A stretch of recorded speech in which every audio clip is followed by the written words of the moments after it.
भोलिदेखि हामी आन्दोलन चक्काजाम पुरै गर्नेछु। के भएर के भएको कुरा विषय तपाईहरु चक्काजाम गर्ने कुरा गर्दै हुनुहुन्छ, तपाईहरुको माग के छ? पानीको निकास कहाँ हुन्छ त? जानकारी गराए, पालिकालाई जानकारी गराए, एसपी कार्यालयमा पठाए, सिडिओ कार्यालयमा पठाए, सम्बन्धित सबै मन्त्रालयमा पठाए। राजु हुसेन धनपाल छ हैन, यो सडक विभागले दादरबेरिया र कदमहा र रामचोक दुई ठाउँ नालाको आदि व्यवस्था गर्यो, आदि गरेको छैन। रामचोक र साफै गरेको छैन हैन। अनि त्यही भएर हामी सबैजनाले हरेक निकायमा पत्र बुझाएर भोलिदेखि हामी आन्दोलन चक्काजाम पुरै गर्नेछु। जबसम्म यो नालाको व्यवस्थापन हुँदैन तबसम्म हामी भोलि 2 घण्टा, त्यसपछि 4 घण्टा यस्तो गरेर त्यसपछि 3-4 गतेतिर हामी पुरै चक्काजाम गरेर आन्दोलन गर्नेछौँ भन्ने हामी सबैलाई जानकारी एकदम जानकारी गर्दैछौँ। के भएर के भएको कुरा विषय जो नाला नबनेको कारणले गर्दा सम्बन्धित पक्षहरुमा तपाईहरुले जानकारी दिनुभएको छैन? सबैलाई दिएको छु, सबै निकायमा हामी जानकारी गरिसकेका छौँ। उहाँहरूले चाहिँ के भन्नुहुँदै हुनुहुन्छ? उहाँले पनि अब इस्टिमेटमै छैन भन्ने उहाँको भनाइ छ हैन। हजुर, तर इस्टिमेट छैन भने कसरी छैन? 2 सालदेखि यसमा प्रत्येक लडिरहेको छौँ हामी सबैजना मिलेर। इस्टिमेट किन छैन? पुरै संसारमा छ, हरेक ठाउँमा छ, यहाँ किन छैन? तिनै ठाउँमा छैन र? कसिया छ, उता रङ्गेली छ, विराटनगर छ, कथरी छ, अनि यो दादरबेरिया कदमा रामचोक छ। भोलि 2 घण्टा गर्नेछु हामीहरू। हजुर, त्यसपछि पर्सि 3 घण्टा, अनि 4 गते पुरै चक्काजाम गर्नेछु। तपाईहरु चक्काजाम गर्ने कुरा गर्दै हुनुहुन्छ, तपाईहरुको माग के छ? माग छ यो नाला चाहिँ दादरबेरिया चौकदेखि रामचोकसम्म कम्प्लिट हुनुपर्ने हैन। त आदि काम दादरबेरियामा भएको छ, आदि काम कदमामा भएको छ, आदि काम रामचोकमा भएको छ, बिचबिचमा काम भएको छ, कहीँ छोडिदिएको छ। हाम्रो माग यही छ कि यो नालाको व्यवस्थापन राम्रोसँग हुनुपर्छ। सम्बन्धित ठेकेदारहरूले भन्नुहुन्छ म त इस्टिमेटमै छैन भनेर। हामी 2 वर्षदेखि यसमा लागिरहेको छौँ, गरिरहेको छौँ।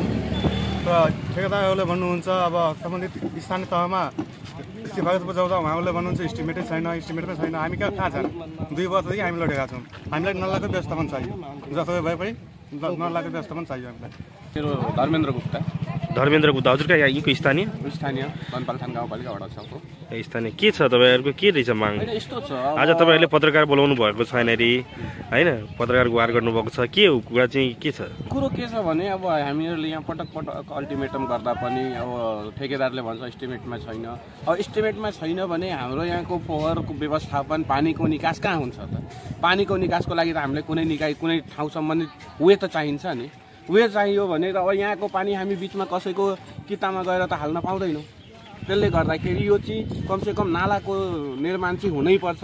यो दादरबेरिया चोकदेखि हाम्रो यो रामचोकसम्मको लागि होइन भने हाम्रो यो साथीहरूले भनिसक्नु भएको छ। हामी क्रमबद्ध रूपमा, नीतिगत रूपमा, समयअनुसार अब एकैचोटि कसैलाई प्रेसराइज गरेर पनि हुँदैन भने भनिसक्नु भएको छ। त्यो अनुसार हामी आन्दोलनको तयारी चाहिँ गरिरहेछौँ। हुन्छ, अब अहिले पनि हेर्नु दादरबेरियामा आदि काम गरेर रोकिसकेका छ, हाम्रो कदमामा आदि काम सकेर रोकिसकेका छ। अहिले धुलो कमसेकम यहाँ हामी रामचोकमा गयौँ भने घरमा बसेर, बाहिर यहाँ घरमै बसेर पनि खाना खानै योग्य छैन, यतिको धुलो उडिरहेछ। भने काम समयमा भएन भने मान्छे बिरामी हुनसक्छ, स्वास्थ्यलाई असर गरिरहेछ, बाटो हिँड्ने मान्छेलाई अप्ठ्यारो भइरहेछ। म नै हिजो बेलुकाको कुरो गर्नुहुन्छ भने उताबाट बेलुका अलिक झमक्क साँझ परेपछि आउँदाखेरि धुलोले गर्दाखेरि गाडीको बत्ती शुद्ध देखिँदैन। त्यो अवस्थामा दुर्घटना भयो भने त्यसको जिम्मेवार को? त्यो त सम्बन्धित निकायले जिम्मेवारी लिनु पर्यो नि, कि त समयमा काम सकेर दिनु पर्यो। यति नै हो हाम्रो। यो काम चाहिँ समयमा सकियोस्, चाँडै हामीले पनि यो हाम्रो व्यवस्थापन, जुन फोहोर पानी व्यवस्थापन गर्ने ठाउँ छ त्यसलाई चाहिँ व्यवस्थित गरियोस् भन्ने हाम्रो चाहिँ माग हो। कि चाहिँ हाम्रो क्रमबद्ध रूपमा जुन साथीहरूले भनिसक्नु भएको छ कि त्यही अनुसार हामी आन्दोलनको तयारी गर्छौँ। अध्यक्षज्यू नमस्कार। नमस्कार। अब तपाईँको वडावासीहरूले सुन्दैछु भोलिदेखि क्रमशः आन्दोलन गर्दै जाने भन्ने कुरा सुनिरहेको छु। के तपाईँहरूलाई पहिले वडामा जानकारी छ कि छैन यो विषयमा? हजुर, पुरै जनता यहाँको बासिन्दाहरूले करिब 200-250 जना निवेदन दिएको छ। किनभने त्यो रामचोकमा चाहिँ दुवैपट्टि नाला निर्माण भएन, रामचोकको जनताहरू पनि उज्रेर आएको थियो। अनि यो कदमहा दादरबेरियाको पनि नाला रोकिदियो, बनिरहेको छैन। यो विषयमा त अब 2 सालदेखि नै युद्ध चलिराखेको छ। पटक पटक हुलाकी राजमार्ग कार्यालय इटहरीको डी साहबसँग इन्जिनियरहरूसँग पटक पटक सम्झौता पनि भएको छ। दादरबेरिया चोकको नाला जुन कलभर्ट छ, कलभर्टको चौडाइ कम गरिदियो, यत्रो ठुलो चौक छ हो पनि। अब त्यहाँ नाला पनि अब स्कुलको अगाडि नबनाउने अरे, दक्षिण साइडमा पनि नबनाउने अरे, रामचोकमा पनि नबनाउने अरे, कदमा चोकमा पनि आधा निर्माण बनाएर आधा छोडिदिएको छ। जनता आक्रोशित छ। आजभन्दा करिब 17-18 गते नै निवेदन दिएको छ वार्ड कार्यालयमा। अब थ्रेट गरेको छ, अल्टिमेटम दिएको छ। अब हामी 1 गतेदेखि चरणबद्ध आन्दोलन गर्छौँ, चक्का जाम गर्छौँ भन्ने सूचित गरेको छ। अब हामीले यो कुरालाई आफैमा राखे भएन। तुरुन्त हामीले चिठी समेत हुलाकी राजमार्ग कार्यालय इटहरीलाई जानकारी गराएँ, पालिकालाई जानकारी गराएँ, एसपी कार्यालयमा पठाएँ, सिडिओ कार्यालयमा पठाएँ, सम्बन्धित सबै मन्त्रालयमा पठाएँ र सम्बन्धित नेतागणहरूलाई पनि पत्रचार गरिदिएँ। अब योसम्म पनि भएन भने अब जनताहरू आन्दोलनमा उत्रिने चेतावनी दिएको छ। अब त्यत्रो भिडभाडमा हामी गएर रोक्न पनि सकिँदैनौँ। त्यो सम्बन्धित पक्षले नै यसलाई आएर वार्ताबाट समाधान गरिदिँदा राम्रो हुन्थ्यो कि जस्तो लागेर हामीले पत्रचार गरिसकेका छौँ। के छ उहाँहरूको माग जायज छ? एकदम जायज छ, किनभने चोकमा मेन चोकमा चारैतिर अब कर्सिया चोक फराकिलो भयो, डिभाइडर राखेर सौन्दर्य भयो, रङ्गेली सौन्दर्य भयो, कटरी सौन्दर्य भयो, सबैतिर फराकिलो सडक बनौ, नाला पनि बनौ, सौन्दर्य पनि बनौ। तर यहाँको जनताको त अब माग जायज छ। 7 मिटर इस्टिमेटमा मात्रै छ चौडाइ। सालदेखि यहाँको जनताले आन्दोलन गर्दा, उहाँहरूको बिचमा सम्मेलनमा गर्दा अब अलिअलि नाला बनाएछ। डिभाइडर सौन्दर्यको त परे जाओस्, नालाहरू अलिअलि बनाएको छ, आधी नाला नबनाउने कुरा भएछ।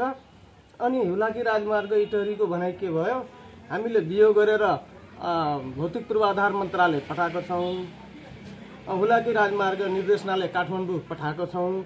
अहिलेसम्म भिभो स्वीकृत भएन, इस्टिमेट स्वीकृत भएन। अब हामी यहाँभन्दा व्रत बनाउन सक्दिनँ भने ठेकेदार र हुलाकी राजमार्गको बनाइयो। भौतिक पूर्वाधार मन्त्रालयबाट कसरी स्वीकृत हुन्छ र हुलाकी राजमार्ग निर्देशनालय काठमाडौँबाट कसरी स्वीकृत हुन्छ, यो त आम सबैको सरोकारको विषय हो। किनभने अब जनताहरूको माग त एकदम जायज हेर्दैछ। हामी पत्रचार गरिसकेका छौँ। यसलाई कार्यान्वयन होस् भन्ने सबै पक्षमा मैले अनुरोध गर्न चाहेँ। त्यसो भए त भोलि उहाँहरूले आन्दोलन गर्नु नै हुन्छ होला जस्तो लाग्दैछ। त्यसो भए त के छ? आजैदेखि, आज होलीको दिनदेखि नै आन्दोलन उनीहरू लेखेको छ 1 गतेदेखि। तर मैले हिजो सबै जनतासँग हात जोडेको छु, होलीको दिन हो, आज आन्दोलन नगरिदिनुहोस्, आजलाई कमसेकम छोडिदिनुहोस् भने मैले यहाँको आन्दोलनकारी युवाहरूसँग अनुरोध गरेर आजलाई छोड्न लगाएको छु। भोलिदेखि के गर्छ अब आन्दोलन गर्ने भन्दैछ।